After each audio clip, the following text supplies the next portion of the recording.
Was the Toronto Danforth shooting a symptom of so-called mental illness, or was it an ISIS attack linked to one of the largest chemical weapons busts in all of North American history?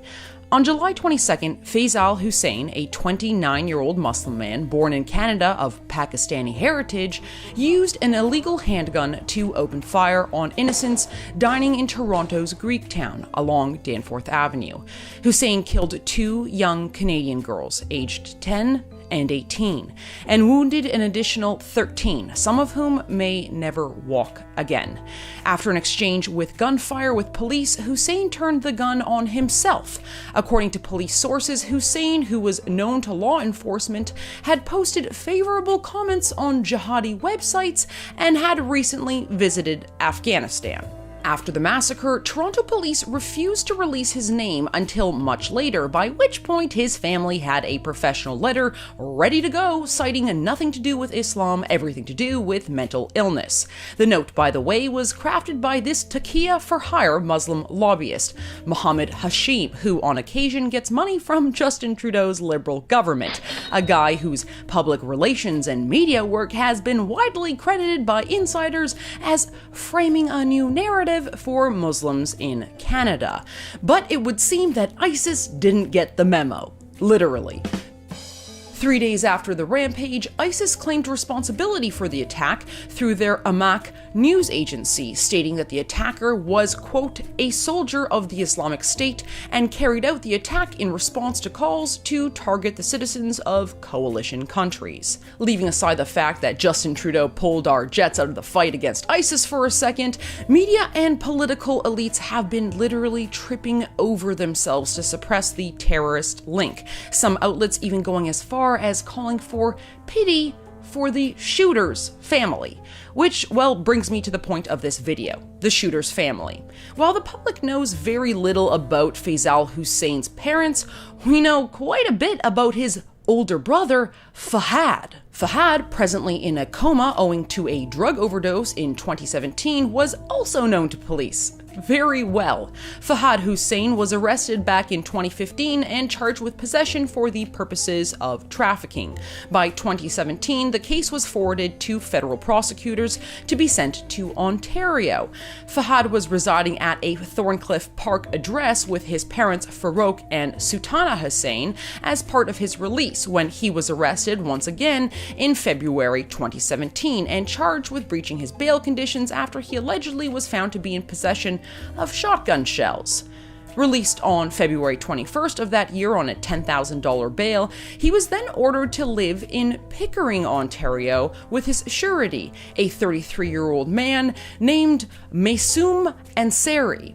At some point between February and September 2017, Fahad suffered a drug overdose and was sent to hospital, where he is now in a coma. But on September 20th, 2017, Durham Regional Police executed a search warrant at Ansari's address, where the shooter's brother had been living, after firefighters noticed a suspicious substance in the basement and alerted police. Police say that they discovered 33 guns and 42 kilograms of what was later identified as the very deadly drug carfentanil. Now, this is where the story gets really interesting. You see, carfentanil isn't your usual street drug. Carfentanil is 100 times stronger than its lethal cousin, fentanyl, making it 5,000 times stronger than heroin. Developed way back in the 1970s as a tranquilizer for large animals like elephants and bears, the synthetic opioid has been studied as a potential chemical weapon by countries including the US, China, and Israel. Now, according to Alberta's Chief Medical Officer, Dr. Karen Grimsrud, an amount as small as a grain of sand can kill you. So if we're to believe that the shooter's brother and all his buds are in a gang of drug dealers, does the math actually check out? Well, on the street, heroin is often sold in points, i.e. 0.1 of a gram. 42 kilograms divides into 420,000, quote, points. Carfentanil, however, is 5,000 times stronger than heroin. 1 point of carfentanil would take down an elephant. Literally, that's what it was designed to do. So if you break it down even further, multiplying the points of carfentanil, 420,000, by its potency in comparison to heroin at 5,000 times the dose, well, you get this number. 2,100,000,000 street units of carfentanil. Now, I get that everybody wants to make a buck, criminals included, but given the risk of the ambient vapors alone of that much carfentanil in one's home, never mind the fact that it would cost you about $13.5 million to acquire that inventory, well, why would any drug dealer, if that's what we're to believe the shooter's brother was, need so much of this drug? Well, Brian Escamilla, a forensic chemist who was trained at the US DEA for over a decade, offers one explanation. I don't view it as a narcotic. I view it as a toxin and a potential weapon of mass destruction. And I think a lot of agencies are now looking at it from that perspective too. In reality, the toxicity of carfentanil has been compared to that of a nerve gas. According to the Associated Press's article, Chemical Weapons for Sale, China's Unregulated Narcotic, well, the article quoted one Andrew C. Weber, Assistant U.S. Secretary of Defense for Nuclear, Chemical, and Biological Defense Programs from 2009 to 2014. Well, he says it's a weapon. Companies shouldn't be just sending it to anybody.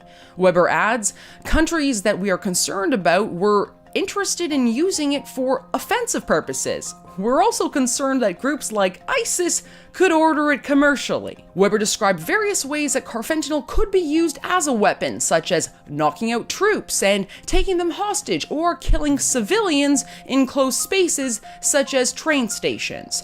Translation: by weight and volume, carfentanil is as deadly as traditional, military-grade nerve agents. So, given the shady connections of this family statement crafted by a media spin doctor and the fact that ISIS has actually said that at least one of the Hussein boys was their, quote, soldier, one really has to wonder. Was Hussein's brother just a drug dealer who simply got too high on his own supply? Or is the Danforth shooter's brother in a coma because of an experiment in chemical weapons gone wrong? More specific to the news of the day, was the Danforth massacre simply an untreated case of mental illness? Or was it an ISIS plot with connections to the largest chemical weapons stockpile in North American history?